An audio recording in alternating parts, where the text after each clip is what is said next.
Ooh, it is show time. Let's go ahead and open up this.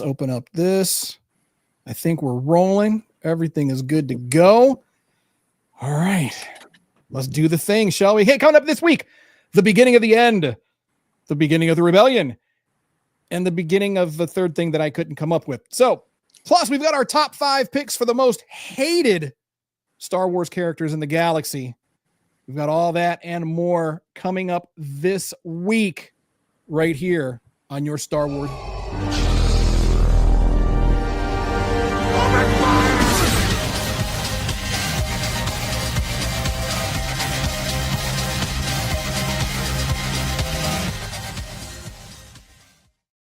Hey, there we go. Let me see if I can pull this up because I still don't know what I'm doing because this is all brand new. But there we go. All right. Hey there, Star Warriors. Welcome to Star Wars Safe Space, your non-toxic low-sodium Star Wars show that doesn't make you feel bad for not knowing that Asajj Ventress was supposed to be in Attack of the Clones, but was cut when Christopher Lee signed up to play Count Dooku. How cool would that have been? A live-action Asajj. Can you imagine her and Ewan McGregor going back and forth? Oh, of course I can. But who would have played her? That's something else we can talk about. We'll talk about that. That's a whole other show. So whether you're a hardcore Star Wars fan or just a little Swars and curious, this is your Star Wars safe space. We are the Circle of Nerds, and we do in fact love Star Wars, even if we don't always like it. So let's meet the Circle of Nerds, shall we? Push this button here, slide this guy over here. Hey, it's the pilot of the infamous Parmaflyer, Crash. How you doing, everybody? S-Foil's locked, ready to go. We got a whole new season. Let's go. I know, right? I'm excited. Super excited. And hailing from parts unknown, it's T to the Oni. Welcome back to the galaxy, everybody. Let's get it going. Yeah, let's do the thing. And I'm Tommy D, and we are excited. All right, so what are we doing here on the show? Well, it's our mission to watch all of the canon Star Wars films and TV shows in chronological order. We're going to be breaking them down, connecting the dots, and learning a bit more about Star Wars and maybe even a little about ourselves along the way. So a word of warning to all you would-be Star Warriors out there, there will be spoilers. So do be prepared for that. That's why we do try to give you some homework at the end of each episode, let you know what to watch. That way, you know, we're not spoiling too much for you along the way. So, but first, we've got a little bit of news. There's a couple things going on. First, we have our own Facebook group. So if you want, just look for the Facebook group called Swarzy Curious. And someday I'll have a little thing that pops up on here like bring that shows the Swarzy Curious thing, but I don't have that right now because I'm ill prepared as per usual. But anyway, shouldn't be too hard to find. We're the only Star Wars group out there called Swarzy Curious. So SWARSY Curious. So in the news, there's a few things. Do you guys want to discuss some of the stuff that's going on? Because I know there's well, the big thing is sort of where the news is that we're about to get a whole bunch of news out in Japan. You know, if you want to start there, because that's really where the big momentum's going. Indeed. Are you going? No, go ahead. Fire away. You had something earlier. We were kind of hinting. No, were you going? Are you going to? No, for once, I'm not going to a Star Wars. So it was a little out of range for a Y-wing. I've been to London for the last one, and I'm kind of hoping that they're going to announce something in the States again in like a year or two, maybe around the time of a Rey movie. Be nice. Okay. But yeah, Japan was just a little out of the budget and a lot of people I've talked to. That's kind of like the grind is like, I'd love to. I'll watch the live streams, but eesh. Yeah, it's a bit much. But you know what? To be honest, you know, we're going to be so big with this this podcast. We're going to get invited next time. We're going to get the email say, "Hey, Star Warriors, Star Wars Safe Space, we want you to come out and host a panel." All expenses. Yeah, we'll get Lucasfilm to foot the bill. I say we do a show from there. That'd be hilarious. That'd be great. Of course, I think that would be great. We absolutely have to do that. So, I don't know. So there is a lot of stuff going on. 10-year anniversary of the Force Awakens. Yeah. Oh my God. I'm so old. So old. We're all a bunch of Matt Damon gifs of us slowly morphing into our Right? older selves. Oh, jeez. And not only Force Awakens, but they announced the anniversary for Revenge of the Sith, and it's getting a theatrical re-release coming up. Yeah, I'm looking forward to that. I mean, I remember I was in charge of the local Cleveland Fan Force chapter. We were camped out. I was doing all the local. I think we hit every TV station's like 10 o'clock news press hit. We were there. We had stormtroopers and filled the theater. Dressed up. It was a great time because we thought this was going to be like the last Star Wars. So Yeah.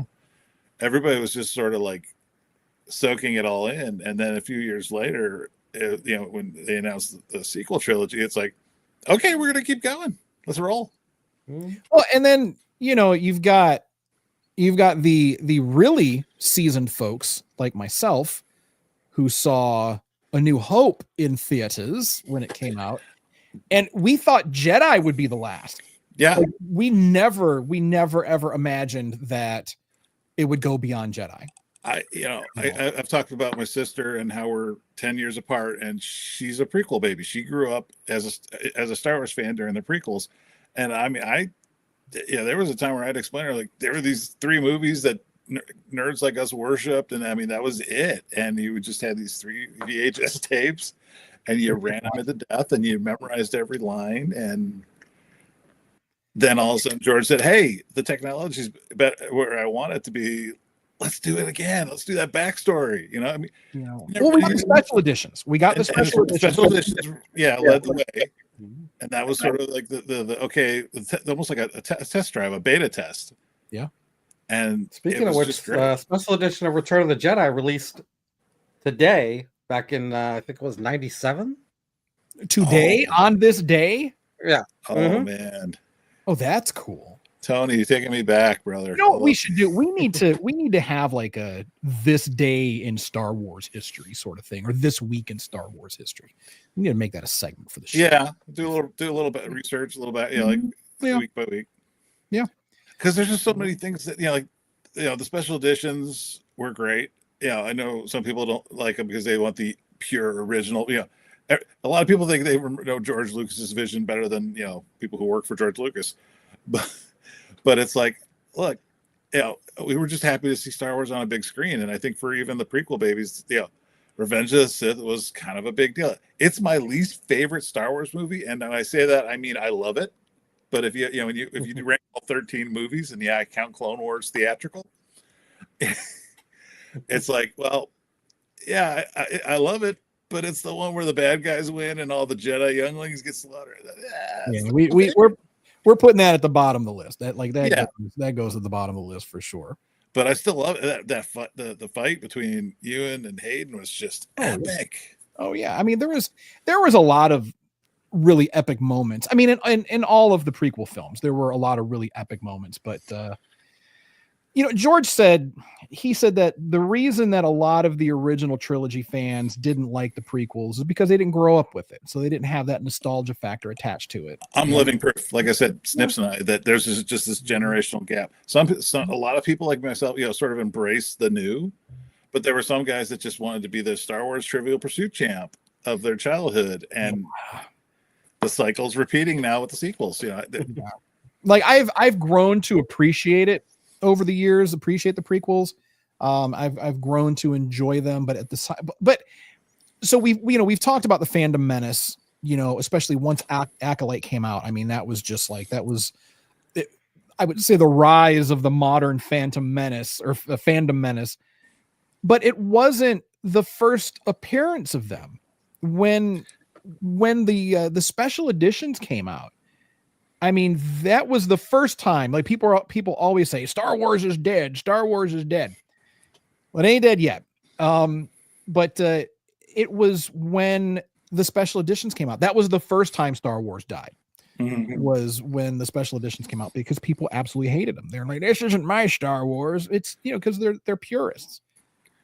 How dare you make the space battles look slick? And those models were innovative. Yeah, back in the 70s. Yeah, but I mean some of it, they're great. It's still great. I still watch the unedited version. There's a DVD copy they put out a couple years back that had the special edition. The special edition is sort of a misnomer. That movie's been tinkered with so many different times. Every time they put out a new print, they tinker with things. But they have a great copy, if you can find it on DVD, that has the special edition of the most current version they had, with the little tweaks that you got to watch for, and then a second disc with the unedited original version. And sometimes it's fun to go back and watch that. I'm not one of those guys that I have my laser disc and that's all that's my true star. Relax, man. I like the CGI X-Wings and TIE Fighter. I love the models. Yeah. That was my childhood. I still got the old Kenner TIE Fighter and X-Wing, right on. But when those new space battles came in, that was just sexy to watch. It was nice. And you bring up laser discs. I'm glad you brought that up because these young whippersnappers today they'll never know the pain of having to upgrade your media collection every time a new type of media comes out. You've got the original trilogy box set VHS tapes, and then every few years they had a re-release with different box art on it, so you had to get those. But then DVDs came out. Shit, okay, now I gotta get the DVD versions because higher definition is better resolution. All right, cool, that's great, awesome. So now you've got this huge fucking gigantic wall of DVDs, and then Blu-ray comes out. You're like, oh my god, it's how many thousands of dollars has the average Star Wars, and not even hardcore fans, I'm not even talking about people doing with the collectibles, but people that just get the movies, how many thousands of dollars have we given to Lucasfilm over the years just upgrading our library? And then they come out with the collector's editions, the 9-disc box set with commentary and the art book, and it's just and then when the prequels came out, now you've got the 6-disc collector's edition with all 6 movies, and which I still have. Let me ask. I want to ask Tony this because again, my perspective is a little wider ranging. Did you see the special editions when they came out, or did you watch them when they came on TV or on video? So my father figure was into Star Wars, so we saw them in theaters. Okay. At the time I was 14 years old. But it was, I obviously had seen the original trilogy, of course, by then. So watching the special editions was a lot of fun. At the time, again, I was still relatively young, so there were little things where I could see, okay, just a difference in overall quality of the cinematography and all that stuff, graphically, whatnot. But as far as changes in dialogue and little cuts here and there, I wouldn't have been familiar enough to be able to pinpoint those things and be like, oh, This is a funny story. I was at Kent State, go Flashes, working at the campus TV station, and when the special editions came out, we got a copy of the press kit. Now, if you think of video production guys, we're all just a bunch of nerds, and most of them are wannabe film students.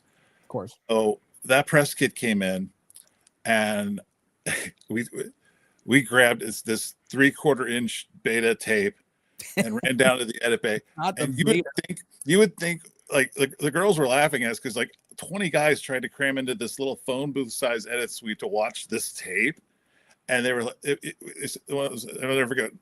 Amy said this thing, was you guys look like you just got your first Playboy. Guys were leaning over shoulders looking around just to get a glimpse at because they were talking about the upgraded effects and especially the way they improved the Bespin scenes and the approach to the city. It wasn't a matte painting; it had flow and you had dimension. That was some of my favorite parts about the special edition was the things they could upgrade, the space battles, the scenery in some places like Bespin. That was just it was next level. Yeah, at that time, it was next level, and it's fun. It's fun to go back and watch the original trilogy in its original form. you know, and then watch the special editions and watch some of the more upgraded versions. It's fun to see that. And to see George Lucas's vision like actually come to life and take shape, and it's, you know, kind of the way that he wanted it to be. And with that being said, speaking of George Lucas, April 18th on Disney Plus. I'm very excited about this. If you haven't seen Light and Magic yet, if you're a Star Wars fan at all, or even if you are just Swarzy curious, like we say, Light and Magic is a great behind the scenes documentary. So have you guys seen it yet? Yeah. Okay. Oh, and that's, yeah. I grew up, yeah, like I said, I went into video production because I wasn't cool enough to go to film school, but I loved working, you know, with cameras and with you know, even during the original trilogy, I always had those special behind the scenes. Yeah. Like, I think Carrie Fisher hosted one, and they'd show you how they made the AT-ATs work. And so I used to do that. Like, I got a stop motion camera one year for a class, and I was like, I took my AT-AT toy in the middle of a blizzard and just did the old Trump and the AT-AT back and forth. Of course, and that's what you did. You know, you know, we got our action figures and we got our Legos and things like that, and we recreated all that stuff. You know, with like you had a stop motion camera, I had an old shoulder mounted VHS camera, and it was like literally like push play, move it, push pause, like push play, push pause, and it was so bad. But then when you run it back, you're just like, oh my god, this is the coolest thing ever. I love it. Like, oh my god. But all right, so this season we're going to be talking about season 5 of the Clone Wars. Obviously, we just wrapped up season 4. That was a roller coaster ride of emotion, and we're not done yet. Season 5 is packed with goodness, and it's a short season. The seasons just continue to get shorter and shorter from here on out, unfortunately. But we've got I think it's made of like 4 or 5 arcs. I think it's just basically multiple 4-episode arcs throughout the entire season. And I'm looking for this. Is for anyone who's an Ahsoka fan, this is going to be next level for you. This is going to be, if you haven't seen it, if you've not seen season 5 yet. And I really hope that a lot of the people watching and listening are going on this journey with us, having not seen these things, or maybe having gone years without seeing some of the things that we're going to be watching, because I really envy the people that are seeing this for the first time. I wish I could experience these episodes again for the first time, but my brain is shot, so I've forgotten so much. It's almost like I'm seeing it again for the first time, so that works. But yeah, Crash, I know you've seen season 5. Tony, have you seen season 5? I have not. Okay. So you're in for No, a treat. I have not seen it. All right. You're in for a treat. And Well, I don't know if Tony remembers last time we were talking about this. I told you know, the two-parter from the previous season introduced Darth Maul and Savage pairing up. This season debuted at Star Wars Celebration in Orlando at midsummer. They aired the last 2 episodes of the previous season and the first episode of this season. Red carpet, premiere style event. They had, top level cosplayers out there, Bo-Katan, Darth Maul. They were really getting ready to hype this season because they I feel like the show had really latched on to the audience, and a lot of that negativity at the beginning about being, this is just a kid's cartoon. Dave put that to rest last year, as you saw, and it was really exciting to watch a hype for a show, a Star Wars show, animated or live action, whatever. It's funny that you say they're essentially just clusters of mini episode arcs, because that's what Andor's doing this season with season 2. Yes, 3 episodes, and they're going to jump a year and then do another 3 episodes. And so they're nestled in with Rebels. As I was redoing our roadmap for Andor, they're falling in between episodes of Rebels. Yep. So once we get to Rebels, we're going to watch Andor, of course, and we're going to talk about Andor. But once we get to Rebels, we'll be revisiting Andor season 2, because we're going to watch Andor season 1 before we hit Rebels.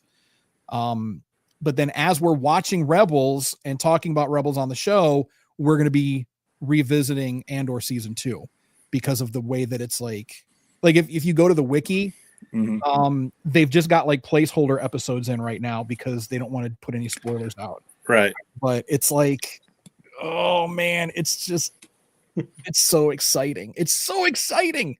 But Andor makes me want to get arrested. I understand that. Andor makes me want to get arrested. Saw Gerrera makes me want to get arrested. Like, and like we talked about, I think we talked about this last time. It's like Saw is. I get it. I get it. I see where you're coming from now, my guy. And not to give too much away, but we're going to see the seeds of that in this season of Clone Wars. So We Tony, are. like I was a big Saw. I'm still a big Saw Gerrera fan. But yeah, especially in this part of the timeline, as you're going to see, because you saw, Rogue One had come out. I think Rogue One had come out already. Yeah. And it was just one of those things where it's like, okay, there's this dude, and he's like super militant on the rebel side, but you're also going, brother's got a point. He's got a point. He's got a point. So we're going to see, which is exciting too. We're going to see Saw as a young man, before he's quote unquote radicalized. And I don't even want to call Saw radicalized. I want to say that he was normalized. Saw despises the Empire, like to his core, as do most people in the galaxy. But his hatred comes from a different place, and we get to see the birth of that. We get to see the birth of like dark side Saw Gerrera, and get more understanding, like we did with Dooku. When we were looking at Tales of the Jedi, we got a little more insight into Dooku, and maybe we get a little more sympathy for him now, a little bit, And Saw, I a lot more sympathy for that guy. But we're going to see that. Tony, you're going to have fun. This is going to be a great season. Oh, sure. Absolutely. We get to see the beginning of Saw.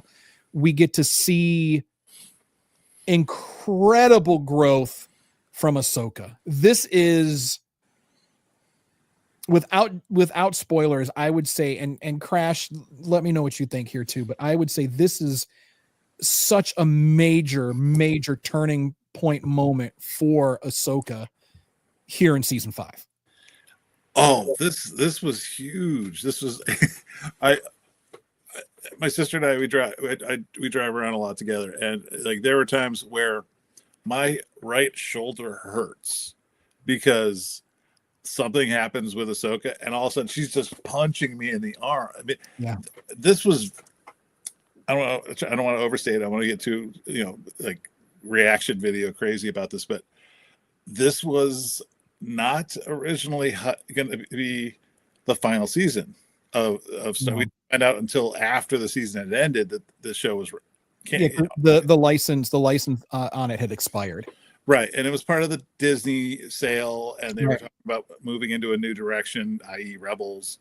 So we thought this was it. But going into the season, I mean, Dave took some big swings, and Ahsoka's like heart and center of a lot of them.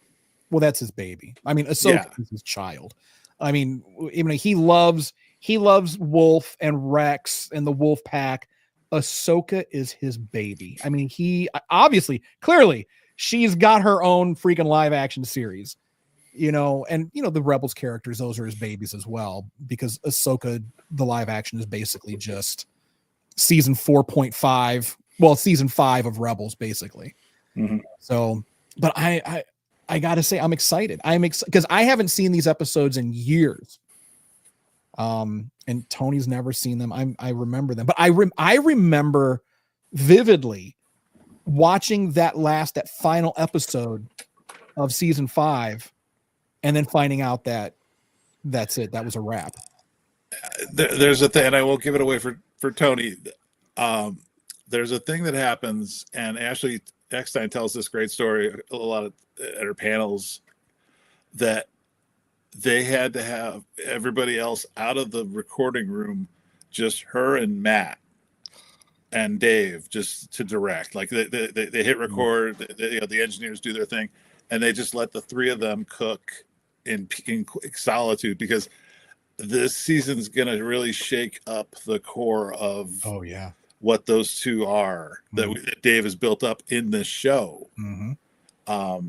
You can kind of guess, because if you've seen the movies, we don't see Ahsoka. But the live action, it's mentioned that she stepped away, so there's presumably something happened. I just don't know what yet. Something happens, and she steps away. Something happens, all right. And it's literally gut wrenching, end of the arc, kind of like that's it. You leave us with that. You want to talk about like a cliffhanger? It like millions of Star Wars nerds cried out and were suddenly silenced. It felt like that. It felt like the Death Star had just fired its super laser into my heart when season 5 wrapped up, and that's what we're about to dive into. And again, a lot of that had to do with the Lucas selling to Disney and the shift in the timeline getting reset officially for licensing. Right. All the EU stuff had to get like turned to Legends. It's not official canon, because they were, they didn't want to pin themselves into a corner where we can't do any new shows or movies unless it adheres to these books that have been out. And there's licensing and author rights, and there's all sorts of reasons why. But Dave. But Dave and the fans fought for it. Yeah, Dave was already cooking with Clone Wars, and it was like, you could tell at some point they just said, okay, you have all these these things you want to lay down the road as potential storylines, and we're done. Yeah. So thankfully, and also as I was doing my research for this, there are these other episodes that I have not seen. And they're prelude episodes that they're the unfinished episodes, and these unfinished episodes take place between season 6 and 7. There's 4 of them. I've not seen any of them, so we might have to dive into those. Have you seen them? They're really rough. They look like really bad, like late 90s CG type of stuff. I don't remember enough about the actual storyline of them. I've seen clips. Yeah. I think they were going to do, I think one centered around, we saw just they're all, I think all 4 of them are to do with Anakin and Obi-Wan. I'm trying to remember, Sinkhole Planet, Revenge of the Sith. Where was that place called? Utapau. I think one of them took place on Utapau. Yeah, I think you're right. And it was like, you could see from the artwork, they were like kind of hinting that Obi-Wan was familiar with this place because of something that happened. We see him later on in Revenge of the Sith, but that was one of the beauties of Clone Wars, is that they could take things we saw in the movies and for like a brief second, like Felucia. How many times have we been to Felucia? Oh yeah. Already? And that's a fan favorite. I mean, we got to see that in Force Unleashed. I think we go to Force Unleashed. So that's always a fan favorite. And one of, again, no spoilers, but one of the most heartbreaking of the Jedi deaths takes place on Felucia. It was just brutal. This is why I love Star Wars. This is why. It's just okay. So season 5 coming up. Very excited for this. Like I said, we're going to see some big arcs in this. We're going to see some major shifts in characters that we've grown to love up to this point.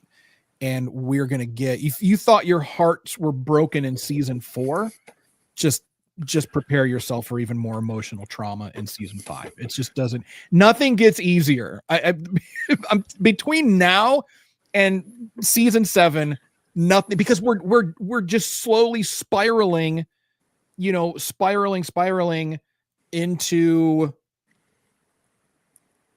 the fall of Anakin Skywalker. You know, I mean, that's what all of this is going towards. We're circling the drain now at this point as we get closer and closer to Revenge of the Sith. And it's just not going to end. It's just not a happy place. It's just not. And I'm sorry to say that. It's great. It's great television, but we are not going to be getting any happiness. And I think that's kind of why this show has endured as long as it has. A lot of IPs get a Cartoon Network limited series. You know, they want a popular movie. I think even the god awful Green Lantern movie got an animated spinoff. Everything gets a spinoff at some point. I recently saw that. It's not that bad. It's not that bad. Why? I don't understand. I mean, it's, you know, some of the CG is garbage, but it wasn't terrible. It's not. But you know, the universe, you know, likes to declare certain movies flops and whatnot. We've been through that with Star Wars. Disney's obviously, you know, everybody loves calling something a flop if you want to make it look, you know, make yourself look good. But yeah, but the point is, everything gets, you know, anything with a sci-fi IP anymore gets a spin-off cartoon series to try to appeal to kids. Hell, Ghostbusters, the original Ghostbusters cartoon. You watch the original Bill Murray movie, and then you go, you know, there's certain scenes where you're like, you marketed this to kids?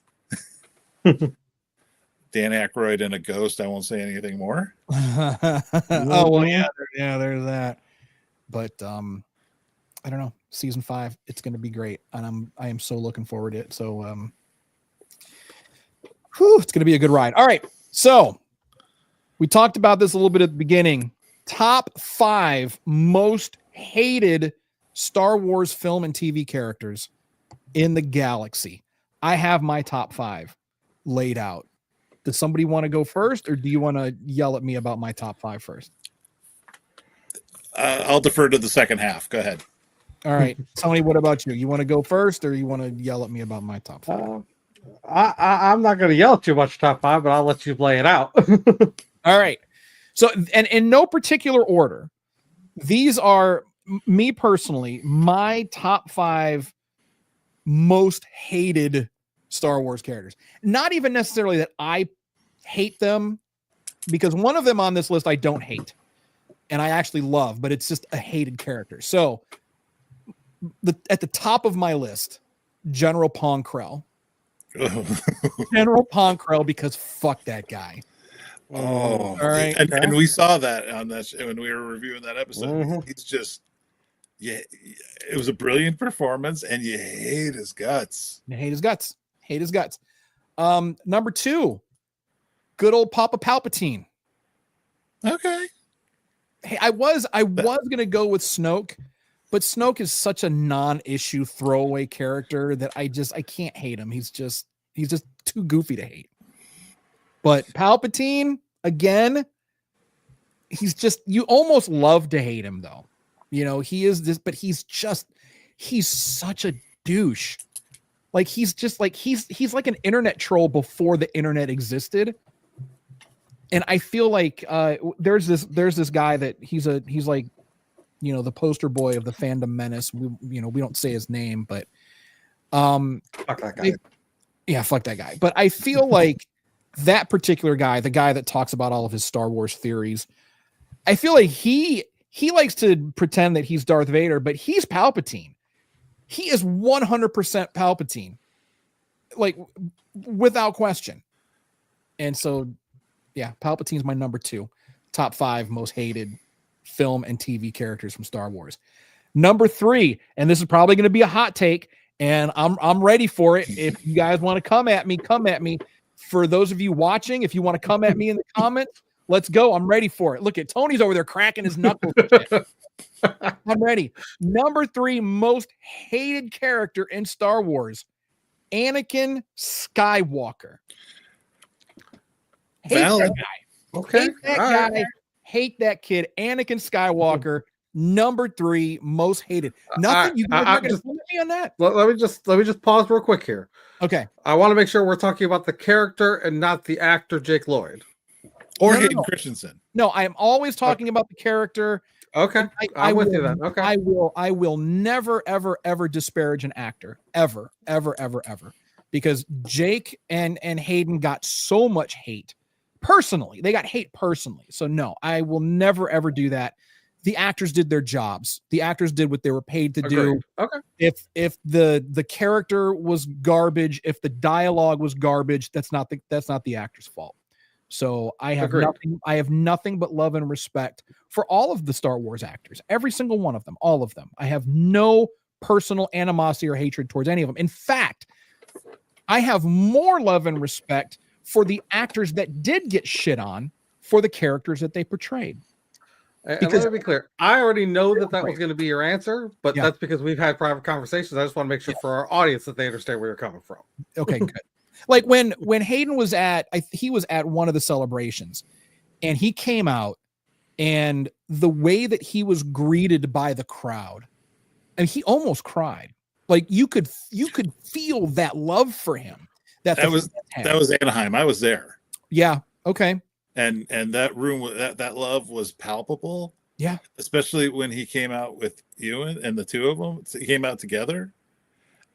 Because again, it was just the rise of the prequel baby. And it was like everybody, the prequel trilogy is starting to get their flowers, as the kids like to say. Yeah. And I feel like if, John, Daisy, Oscar, if you're listening, your time will come in a few years, I feel like, where once the internet trolls like move on to the next thing to harass, that the people that loved the sequel trilogy will come out in force and really build up the fact that, there were people that like this movie. They just don't have that guy's following. But, and I'll tell you, with the sequels, they were okay for me. I didn't hate them. I'm not going to shit on the sequels. They weren't my favorite of all the films, but I think every single one of these new actors, like you said, Daisy, John, Oscar, they all did an amazing job. They did as good or better than the original trilogy cast, than the prequel trilogy cast. Now, maybe we didn't like the storyline. Maybe we didn't like, Luke throwing his lightsaber over his shoulder or whatever. We're going to get to that if I don't forget. Mara Jade. Don't let me forget Mara Jade. I want to talk about Mara Jade. Don't let me forget. Okay. So all of the actors have, I think, done extraordinary work. And is it Oscar winning performances? No, not at all. But is it at least on par or better than the Star Wars standard? 100%. So to all the Star Wars actors out there, we love you. We appreciate you. And thank you. Thank you for bringing these characters to us that we hate, like Anakin Skywalker. So Anakin Skywalker, I have many reasons to hate Anakin Skywalker. I think probably the baby murder is the child murder is probably the biggest, but also he was just such a whiny twit in the films. And I just was, oh God, you're killing me. But our Lord and Savior Dave did redeem young Skywalker in the Clone Wars. So I'm happy about that, but still. And in Ahsoka, yeah. Hayden was bawling in that show, and he was just a ghost. He was just a ghost, right? So yeah, he definitely brought him back. But again, that's Dave putting the Clone Wars Anakin spin on it. And that's, that wasn't my Anakin, but it became my Anakin. I think my Anakin was, the prequel trilogy and then the micro series, but Clone Wars Anakin, maybe I need to preface this and say I'm cool with Clone Wars Anakin. All right, I'll have to amend my hatred for the Anakin Skywalker character, and I'll just say you hated what he became, is what you're saying. Yeah, I did, but again, it's not, and we've come to understand that it's not his fault. Anakin was absolutely shaped by the Jedi and Palpatine. He was a tool that was used. He was basically the kid stuck in between the divorced parents, basically, so he never had the opportunity to really come into himself and become the man or the Jedi that he probably could have been. So, but anyway, for me, Anakin Skywalker, we'll say episode 2 and 3, Anakin Skywalker, because episode 1, he's a baby. He's a little kid and he was a badass. Anakin Skywalker in Phantom Menace was a fucking hardcore badass. Like, I mean, for being 9 years old, I think was his age. So, Yeah. Right. So that's my number 3 most hated. Number 4 most hated, Moff Gideon. Oh, and played so well. That was Played that very well. mustache twirling evil. That guy was, he was good. He really, I mean, he's cool. I mean, he's just super cool, super smooth, and what was it? I can't remember the actor's name. Esposito, right? Giancarlo Esposito. Yeah. Giancarlo. How cool is he? I mean, he's just freaky smooth. I mean, he's like Billy D. Williams level smooth, but chilling. He's like the dark side version of Billy D, because he's just chilling. Every character he does is like, there's no warmth there. I'm just like, ooh, like this guy. And Moff Gideon, what a dick. Like, what a freaking dick that guy was. And he co-opted Mandalorian culture and the armor, and it's just like, dude, you suck. You suck. And he was kind of a Nancy boy. I mean, he really wasn't even that good. I mean, he can't fight. It was just the armor that really gave him the ups that he needed. But other than that, he's a punk. He's a little Nancy boy. So no, Moff Gideon. And then finally, number 5, most hated character in Star Wars film and television, and not for the reasons that you may think, Jar Jar Binks. Jar Jar Binks is my number 5. The secret Sith Lord is the secret Sith Lord. And so I don't hate Jar Jar Binks, I think, for the reason that many people hated Jar Jar Binks, because he was a goofball and whatever. He made me laugh. That's fine. But I hate Jar Jar Binks because of the missed potential, of the missed opportunities, because we never get to see him grow to his full Sith potential. And that's what I hate about him, is that he never... you had me go. I was like, okay, yeah, there's some room for growth from Jar Jar, some emotional depth, and then you go right into the Lego like Jar Jar. I was like, no. It was he had all these things in the palms of his hands, and he just fitted it all away. Or did he?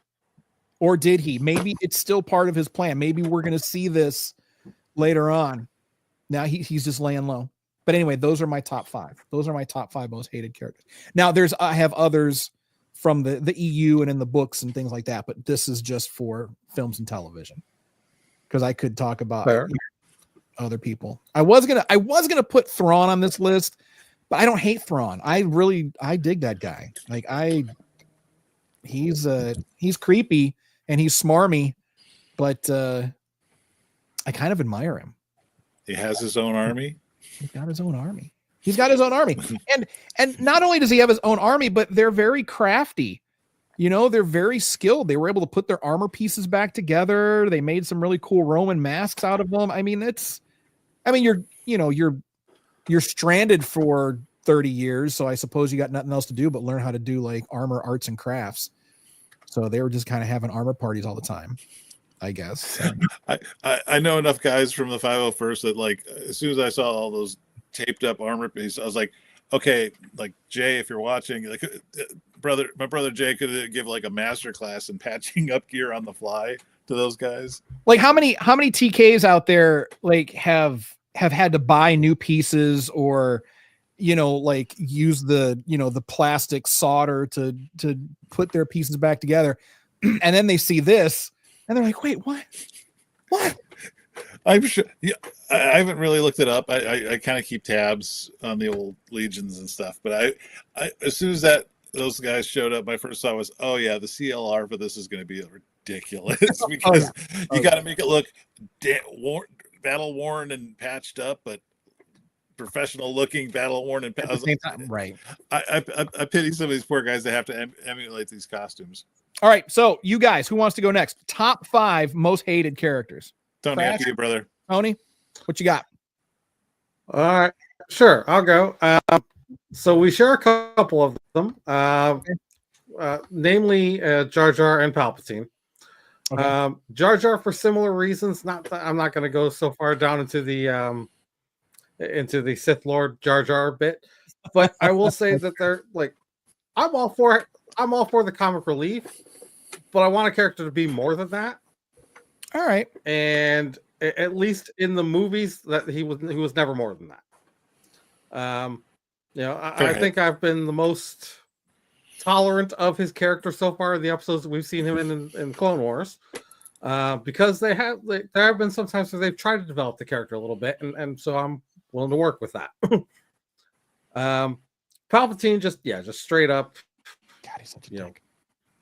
I mean, his entire character is basically wanting millions of slaves and then basically kind of genocide. Like, I'm sorry, you're on the hate list. That's all there is to it. That whole genocide thing will get you there. That's definitely no coming back from that. Yeah. I will say a lot of, you mentioned it, and with one of your entries. For me, a lot of my people on this list are people that it's about what they aren't as opposed to what they are. And so for me, Snoke is on my list because like the latest trilogy tried to establish him as the big bad, and then just nothing happened with him. Like just flopped. Like he didn't even like have a fight where he lost. He just boom, done. And no explanation, no one's even tried to. I mean, there's no backstory. There's just nothing for him. Yeah, and it just didn't work for me. I didn't see the point of the character at all. Then I will say this is probably where I would get a little bit of oh, you got a hot take? Negativity. All right. You know what? Let me wait. You want to mention your name? Holy shit, Tony! I will. You're gonna say, don't say Princess Leia. If you say Princess Leia, then it's a wrap. The internet's coming for you. No. Let me go to the easy one first. Zero. I'm sorry, Zero. Zero's just annoying as fuck, and I just can't. Yeah. Well, if it makes you feel better, we're not going to hear from him again. Yeah. Well, we saw what happened to him already. Yeah. So it's like one of those things where it's like, I don't think it was the kind of thing where, because I had him on my list at first, I was kind of scratching. When we talked about this before the show, I was like, oh shoot, I'm just like rattling through my head. Zero was just one of those guys. Like, I know you wanted to do a different Jabba, and you wanted to do kind of like a Truman Capote kind of like, So it just grated on you after a while. The voice and the manner, it's just like, ugh. He's one of those, like, when he got clipped, I heard Jack Nicholson's Joker in my head. I'm glad you're dead. Like, glad you're dead. Yeah. All right, that's a good one, Tony.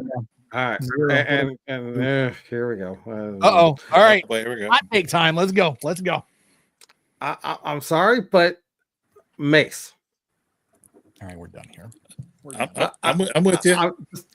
Wait, what do you mean you're with him? What do you mean? What? The problem with Mace is he is the epitome of the arrogance of the council.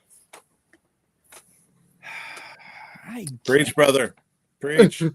and to be fair, like he was always a good character. He never, he wasn't arrogant to the point of being of doing shit on the downside or anything else, but his arrogance, his dismissal of Anakin is a large part of what led to his downfall. Oh, I wouldn't go that. You're gonna love the last season. I wouldn't go that far.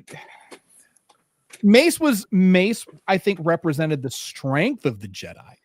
That strong composure that they needed.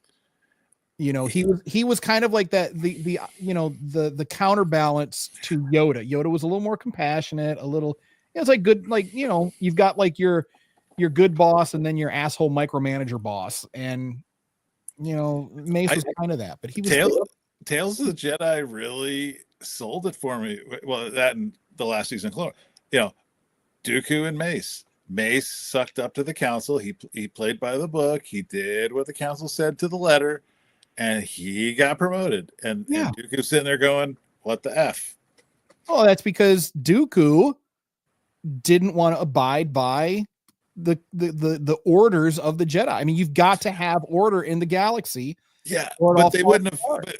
Do you think Mace Windu would have solved that murder if Dooku hadn't pushed? Yes, absolutely. The fib.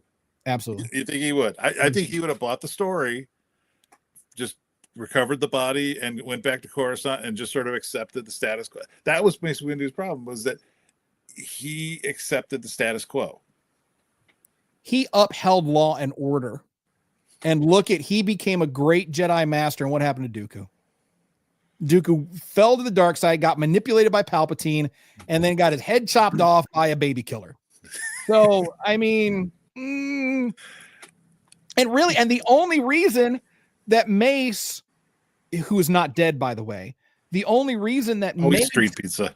No, come on. Jedi don't get hurt when they fall. When have you ever seen a Jedi get hurt while falling? Never. We've never seen that. I mean, shit, Luke fell down that shaft and like used his minimal understanding of the Force to like put himself into a tube. Come on, Mace is good. If anything, Mace landed on a taxi cab or something, and he's still out there. Like, this is the thing. As much as I'm saying, even though I've got him on this list, if they decide to bring him back and say he did survive that, and we get to see a redemption arc from him, okay, cool. I'm all for it. What redemption? He doesn't need to be redeemed. He's good. If he's dead, he's earned his blue Force ghost. He's good, and he needs to kick Anakin off the Force. I'm not saying he's bad versus. I don't mean it that way, but it just. I'm with you, Tony. Hit him. For somebody who is as high up on the Jedi Council as he is, to be so arrogant and be completely blindsided by Palpatine's mechanisms. I mean, Yoda had suspicions. Well, they both did. I mean, they both had. Did he? They did. Well, when they were when they were burning Qui-Gon, they were, him and Mace, Yoda and Mace were talking about it. He didn't even really fully trust Anakin, because, like, you think in Revenge of the Sith, he looks at Obi-Wan and says, but they're talking about him being the part of the prophecy. He goes, so the prophecy says, like, he was already thinking Anakin. Okay, but look at what happened. He was right. Mace was right. He's like, I don't trust him. I don't trust the boy. He was right. Look what happened. Yeah, look what happened. Him and his whole SWAT team went to go arrest Palpatine and got slaughtered. And he got his hand cut off because he couldn't say, well, Anakin, I trust you. I appreciate you coming to me with this information. He did. And he said, I appreciate it. No. But then he said, stay here and we'll deal. Like, but because he didn't trust the boy enough to and the boy chopped his hand off and got him pushed out a window. So again, Mace was right the whole time. There's a phrase, and I don't remember the exact wording of the phrasing, but there's a phrase about you meet your destiny on the path you take to avoid it. And at the end of the day, this is what happened. This is what happened to Mace. Is he refused to accept that Anakin was the chosen one. He did everything in his path to distrust him, and as a result of that, led him right into Palpatine's arms. No, there was a lot of things that led him into it. Wasn't. You can't pin that on Mace. You can't not, pin that on not Mace. purely on Mace, but as one of the highest ranking members of the council, as the most outspoken against Anakin, it falls on him more than anybody else. Fair enough. And we got some feedback that kind of agree. Like, we got Hockey Chick 1138. She jumps in and she says her top 5. Boba Fett, fight me. So top 5 hated characters. Her number 5 is Boba Fett, and she's ready to die on that hill. All right, Darth Vader, which could be Anakin Skywalker. So we could debate that too. We could, because I remember I don't hate Darth Vader. Darth Vader wasn't. Anakin Skywalker was on. I'm talking youngling killing, because by then he was referring to himself as Lord Vader. Yeah, that could be that's where Look at Mace, and she says, "Preach." She said things with Hockey Chick. Come on. Give him hell, Snips. Moff Gideon and Palpatine. All right. So I think we all kind of share similar lists here. Mace, y'all are killing me with the name. Crash, what's your list? Okay. Are we through? Go to bed now. I'm you need a breather? You want to? Okay. I was adjusting mine because as you guys were like, I was trying to stick more to the movies and TV. I had a few in the EU that I was like, oh, there's just no. This is movies and TV only. Movies and TV only. And there's one I kept because I'll get into a second. Number 5, Elia Kane from The Mandalorian. Moff Gideon's little snitch. And I'm saying this with love. Katie O'Brien, I haven't met her, but I've heard so many stories that she is the sweetest person interacting with the fans. Again, not person to interact with the fans. Yeah. Her character, you just want to, when she completely sabotaged that guy Dr. Pershing to the New Republic and watched him get his mind fried. I was like, you bitch. She turned his shit up to 11. Yeah, and just sat there and smile on her face. Yeah, I was like, F that chick. She gave my boy some Imperial biscuits and then mind wiped him. Yeah, that's a good call, Crash. Thank you. But yeah, the actress. Again, we're not talking about the actress. If I ever get to meet her, I'm gonna, I'm looking forward to meeting her because she played that character so well. It's kind of like Sam Witwer when he plays villains. I was like, when you were on Supergirl, I loved hating you. Acting wise is great. Good actors make great villains. Just very true. That. And I can't imagine what that would be like. I mean, some people say that playing a villain is fun. Others say that it's hard. It's hard to come out. I think Heath Ledger said that he had a really difficult time getting the Joker out of his head. Yeah. Some people have a good time with it. I can't imagine. That's why I have a lot of respect for actors. I couldn't do it. Okay. All right, please continue. That's okay. My second one, again, it's from the micro series. I've talked about this before. Jello Mold Man, the bounty hunter Dirge. Oh, Dirge! Like, what was the point? Like, of that guy, first you want to make him like Boba Fett on steroids in his armor suit, and Iron Man meets Boba Fett. I was like, I'll roll with that. Okay, fine. Everybody needs a tank character to course, yeah. But then this whole he's the Jello mold. Like Obi-Wan slices him with a lightsaber. Oh, I self-regenerate because I've got plot armor. He got a little tentacle rapey too. He was like, and it just got creepy, and like you suck Obi-Wan into the Jello mold. I was like, okay, that was okay. You have to admit though, that was pretty fucking dope. Like that he blew him up from the inside, and he's not dead. He's still around. They're just still out there. Will we ever see him again? Who knows? I hope so. I'm glad they didn't bring him into the Clone Wars. Honestly, I'm really. He'd have been too much. I think Savage Opress was a great brute. A bit, you kind of need a big muscle guy for Odd Job, Jaws from James Bond. Every once in a while, you just need a guy who's just a big dude that's bad. Yeah, so that's the mid-level boss. Yeah, Dirge was trying to be too many things in different directions, and I never liked him. Fair. Scratched off a couple that I don't want to give away. I'm gonna get a little head. Tony, cover yours. Gar Saxon from Rebels. Again, F that guy. Yeah. We'll find out later when we talk about Rebels about him, but he's sort of sort of in the Moff Gideon role where he sort of embraced the Empire and perverts the Mandalorian culture to a degree, and we'll see hints of this in later seasons of Clone Wars. But coming up, just remember, Gar Saxon equals dick. I'll tell you what, if I was forced to take one of them to the barbecue, I would probably take Moff Gideon over Gar Saxon. Yeah, that's fair. And Gideon is just ugh, but man, yeah, fuck, and because he's a Mandalorian too, that makes it even worse. And it was a great, because again, he was played by Ray in Stevenson.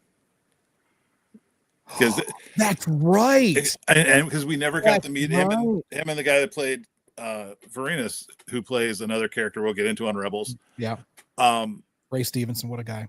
Ray Stevenson gave a great performance as a really bad dude.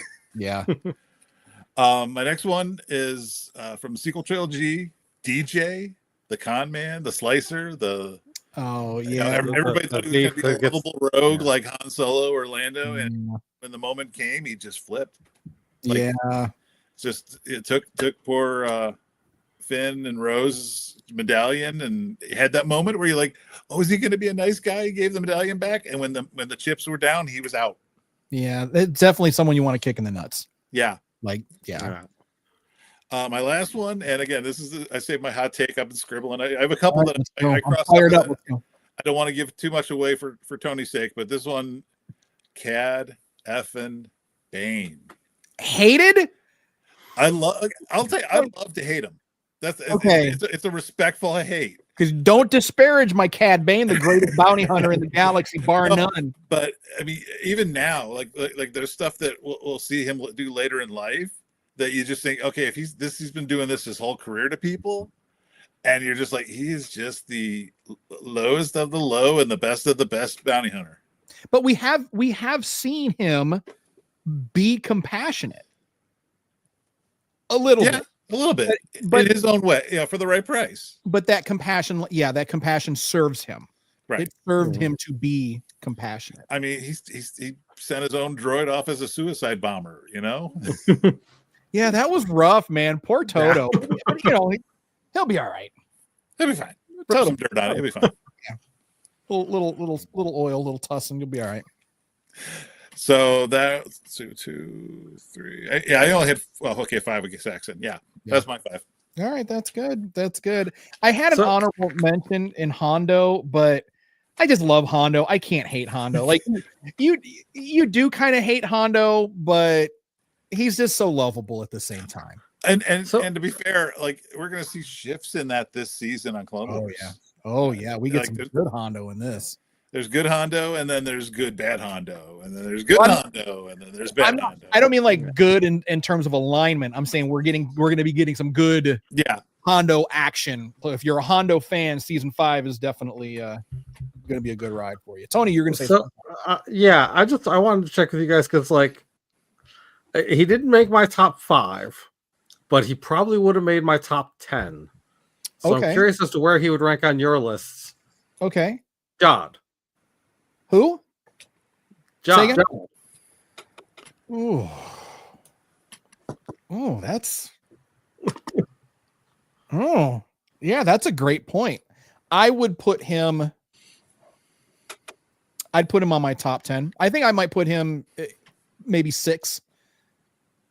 He's up there because, man. Oh no, man, that's a great point. Maybe a little bit higher because he was an asshole to children, and I just can't abide that. I can't abide. He held a knife to a kid's throat, and it's like, we might have to knock Jar Jar off my list and replace him with Jod. Yeah, that's a good point. Yeah, fuck that guy. Fuck that guy. But I want to know more about him. I am compelled. I want to know so much more about him. I want to see. I think that's part of it. Is I think that's why he's not on my list for top 5 is because it's just one of those. I don't have his full story yet, right? But I kind of want to see that before I. And what we know of him came from him, so you wonder how much of that is slanted. I mean, the guy has like 6 aliases already. What's Crimson Jack's backstory? What's Jarnar Woods story. Right. What reputation does he have around the galaxy that people, if you went into a cantina and said, Crimson Jack here, people would look at you like, oh, you hang out with that guy. I think he's just universally unliked. I don't think anyone has been like, hey, it's Crimson Jack. What's up, my guy? I mean, no one has really welcomed him with open arms. So I really do hope that we're going to see more of that, because this is maybe a hot take too. Best show on Star Wars TV, Skeleton Crew, bar none. As much as I love Rebels, as much as I love the Clone Wars, Skeleton Crew just hits all my nostalgia markers, like all of them. So, all right, those were good lists, boys. I like those. I think we need to do more of that. Do some more top fives just to kind of sprinkle them into the show. So maybe give me more than 10 minutes head start on what we're topic is. No. So, all right, we'll do a little more prep for next week. Okay. That way we can get our top fives. But you handled it, even with like little notice. You handled it. You did a good job, Tony. You did well. This was good stuff. All right, so that's going to do it for us this week. Thank you for joining us. Next week, your homework, season 5, episode 2, 3, 4, 5. We're going to revisit 1, but later on in the season. So we're starting off with episode 2, 3, 4, 5, that first arc. Because episode 1 fits into another arc later on in season 5. So that's your homework for next week. And now, unless you guys have anything else, we'll do the obligatory pimping. Merch that man. Go for it. All right, we got to do the obligatory pimpage. So if you would like to get yourself some really cool merch, my brain just like rebooted momentarily. So like Star Wars Safe Space merch, head on over to our website, circleofnerds.com/merch, and you can get yourself a nice little Star Wars Safe Space shirt or hoodie or whatever. We have bandanas for dogs, whatever you'd like. So Swarzy Curious, Star Wars Safe Space logo. Let the world know that you are a little Swarzy Curious and that you like what we do. And we appreciate it, because any money that we actually make off that just goes right back into the show. So you're helping us out to improve the show and get lights and things and whatever. And, maybe someday we don't have to work the day job. I guess should we tell them a little bit about my new project? Yeah, absolutely. Okay. One of the things we were talking about in the off season is, since I'm, me and the Parma Flyer here, we're off traveling. Sometimes I miss an episode or two. I'm going to start recording from the road and maybe offer some travel con life tips. Awesome. If there's any Star Wars guests in the area, maybe give you a heads up where they are. Mm-hmm. But just sort of tips from the road. Rick Steves of the Galaxy Far, Far Away I kind of pitched it. So we need to give you like a cool Star Wars name based off Rick Steves. I like Crash in the Parma Flyer, Crix Streves. Crash's Corner.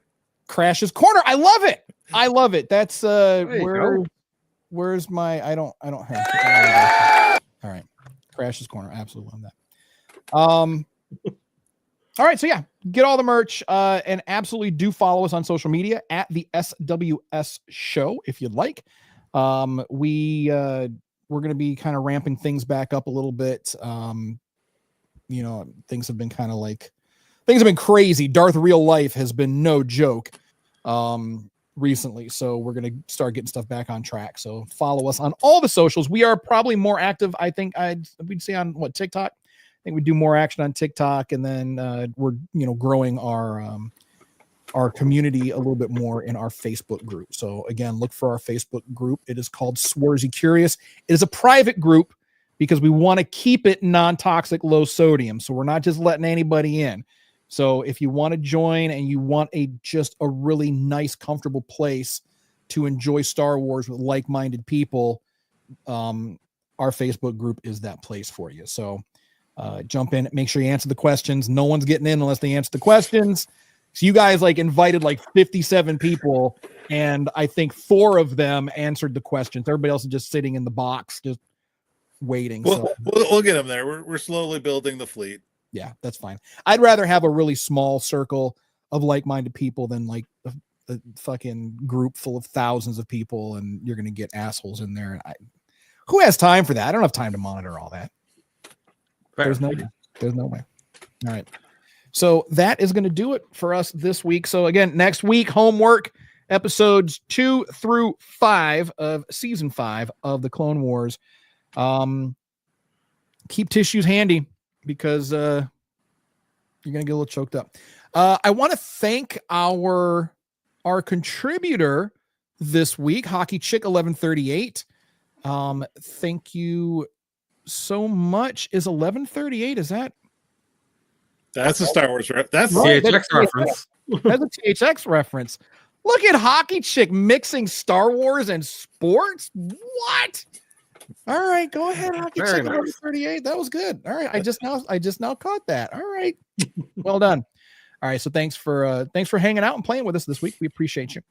And of course, thanks everyone for tuning in and listening.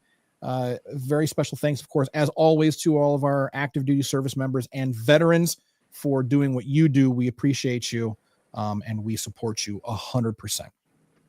And we thank you for your service and your sacrifice, as always. So that's going to do it for us. You guys got anything on the way out? just ready for the ride. Have a good time. All right, that's it. That's it. All right, folks. So yeah, that's going to do it for us. And remember, as always, if no one does anything nice for you, do something nice to yourself. And we're going to see you all next week. Bye.